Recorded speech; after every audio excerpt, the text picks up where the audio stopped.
Before we start, I have one small request. If you're new here, please subscribe to the channel, and don't forget to like and share this video with your friends. Also, tell me where you're from and what time you're watching this video. I always love seeing where everyone's tuning in from. Your support means a lot. It helps me keep bringing you more real horror stories. Alright, let's begin tonight's story.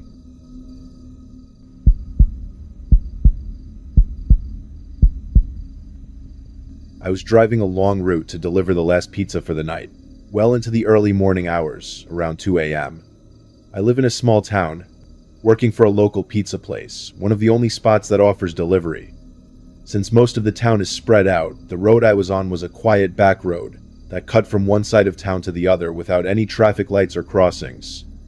It was mostly empty, winding through the forest that surrounds our town. As I drove along, something about my car began to feel strange. I checked my fuel gauge, but it showed half a tank, and no other warning lights were on the dashboard. I figured it was nothing and ignored it, but the farther down the road I got, the more my car began to struggle. It felt bumpy, jerking back and forth as I tried to keep speed until it simply stopped. Moving forward, the car rolled a bit, and I slowly steered it to the side of the road, stopping halfway in the grass. With some annoyance, I looked again at my dashboard as I tried to restart the car, but it would not start. I rubbed my eyes in frustration, then calmly got out of the car and looked for any signs of damage on the outside. I did not see anything, but it was a really old car, and honestly, I did not even know what to look for. As I stood there, I looked down the road, seeing nothing but fog and trees. But when I looked back, the way I had come, I saw a figure far off, standing in the fog on the other side of the road. I got back in my car and called one of my coworkers, who was also a friend of mine, and asked if he could do me a favor and pick me up. He agreed, though it would not be for another 30 minutes. I thanked him, then called the customer to explain my situation and apologize for the delay. They were understanding, so all I could do was sit back and wait. After a second, I remembered that figure I had seen, so I checked my mirrors, but saw nothing. I did not see anyone on the side of the road or by the trees. Although it was really dark and foggy, I sat back again and opened the pizza box, grabbing a slice for myself while I waited. Over time, though, a creepy feeling kept growing inside me. Being out on this empty road with almost no visibility just started to scare me. I could only see a few feet into the forest before it turned pitch black, and the fog on the road seemed to get thicker as time went on. I waited for 30 minutes, keeping my eyes open the whole time and checking the mirrors. But then I heard something, footsteps growing louder as the sound came closer. Coming from the darkness inside the forest, I stared into the empty fog and saw a man appear near one of the trees. He walked straight up to my car, knocked on the window, and gave me a friendly smile. I said through the glass that I could not roll the window down, not really sure what else to say. The man said nothing, but then calmly tried to open the door before walking around to the back. I looked in the mirror as he stood by the trunk, seeming like he was trying to hide for a second as he moved around with something in his hands. And it was just then that headlights cut through the fog from down the road. The man watched as the car slowed down and started to pull in behind me. Then he ran into the forest, disappearing from my sight in the fog. My friend seemed to have noticed the man too, because he was very careful when approaching my car. We ended up leaving my car behind, and it was on the ride back with my friend that he told me the man had been holding a gun before he ran into the forest. We called the police and had a tow truck pick up the car, which had actually been broken into and robbed. It turned out the fuel gauge was stuck in the middle, and the tank was completely empty. But about the man there has been no further information. I do not know what he was trying to do. I mean, he clearly robbed the car, but what would he have done to me if he had gotten to me while I was still inside? And why was he out there? On that empty road in the middle of the night anyway. All I can say is that if my friend had not shown up when he did, I am pretty sure I would never have been seen again.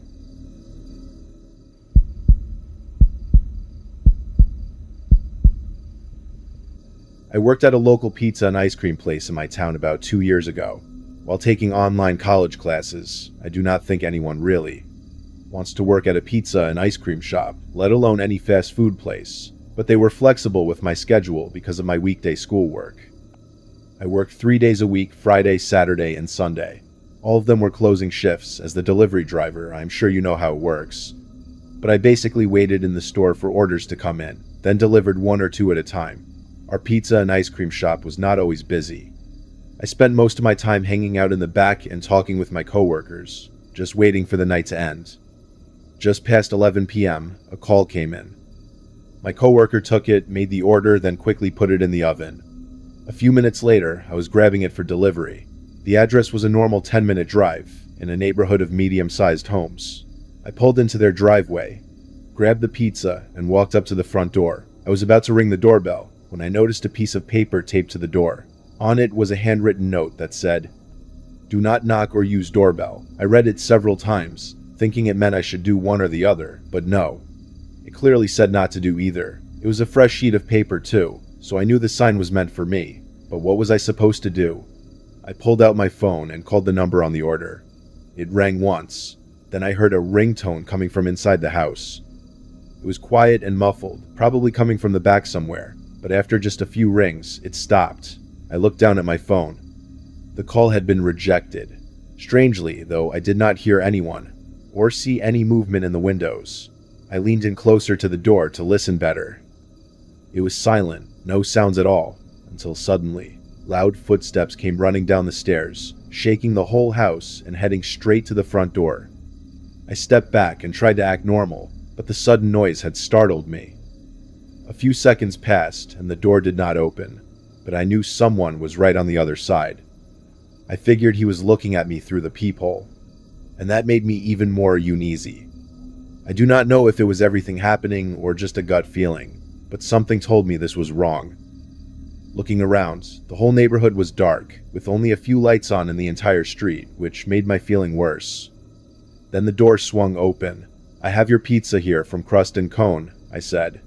The man gave me a blank look, then took the box from my hands.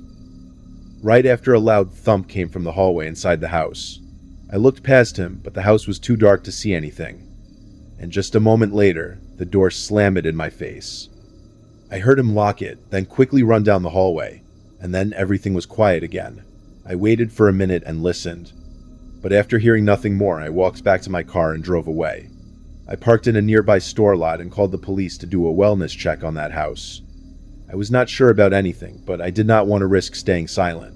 I got a call later that night saying they did not find anything to worry about. Strangely, they said only the man lived there, but someone else had to have been inside to make that loud sound I heard, and that was also where I heard the phone ringing from. Nothing more ever came of it, but I still think about what really happened that night. It could have just been a strange man and nothing more, but it is the chance that it was something worse that still keeps me up at night.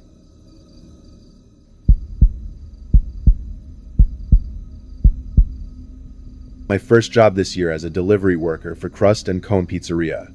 At 16, it was a part-time job. I worked a couple of days a week after school. I picked Crust and Cone because it is not very busy these days, and I wanted to avoid a job that always caused stress. The first few months passed without anything special.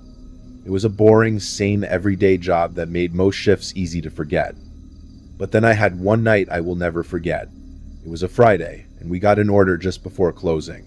The address was not far, but it took me through a part of town I almost never went to. This neighborhood was different from the rest. There were not many houses or stores, so I had no reason to ever drive there. While driving through, I kept checking the GPS as it led me down what felt like every road in the area until it finally said I had arrived, but something felt wrong. On my left was a row of maybe 6 or 7 houses, and on the right was a path leading to a park. The GPS marker was on the right side. So I double-checked by looking up the address online, and it really was the address of the park I parked on the side of the road. Grabbed the pizza, got out of the car, and walked up to the path. With a closer look, I saw it was just a walking trail, not leading to any playground or anything, which is where I thought I would find a group of teens who had ordered pizza. Instead, there was a man sitting on a bench a little way down the path, waving at me. I started walking over, still feeling unsure. As I got closer, he stood up and began looking through his wallet for cash. The fact that he was alone on a walking path at night and needed pizza delivered there was strange, to say the least, so I was careful when I walked up and said hello. We started trading the pizza for money, but during the handoff, the man began talking to himself, repeating the same words over and over. "I am okay, and everything is going to be okay." That made me feel like I had to ask if he was all right. He stopped talking and looked up at me. In his eyes, I saw fear and helplessness, something I had never truly seen in a person's gaze before. Just from that look, a rush of fear hit me, and I turned around, only to come face to face with a tall man wearing a cloth mask over his face. He held a knife to me and yelled at me to empty my pockets and throw everything on the ground.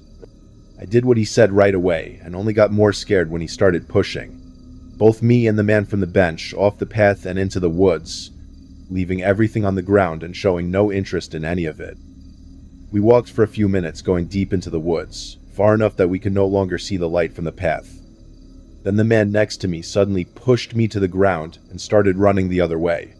The man in the mask surprisingly left me alone and ran after him. I quickly got up and ran back to the path, hearing and seeing nothing else. The police arrived only a few minutes after I called, but both men were gone, and as far as I know they still are. I cannot say for sure why the other victim pushed me down. It was most likely so he could get away and leave me behind. I do not blame him, but it was a selfish move. It makes me feel a little less sorry for him and whatever he had to go through after that. What the attacker planned to do is still unknown, but the fact that he did not care about my wallet or anything else makes me think it was something truly awful. Ironically, though, it was the selfishness of the other victim that both put me in danger and saved my life.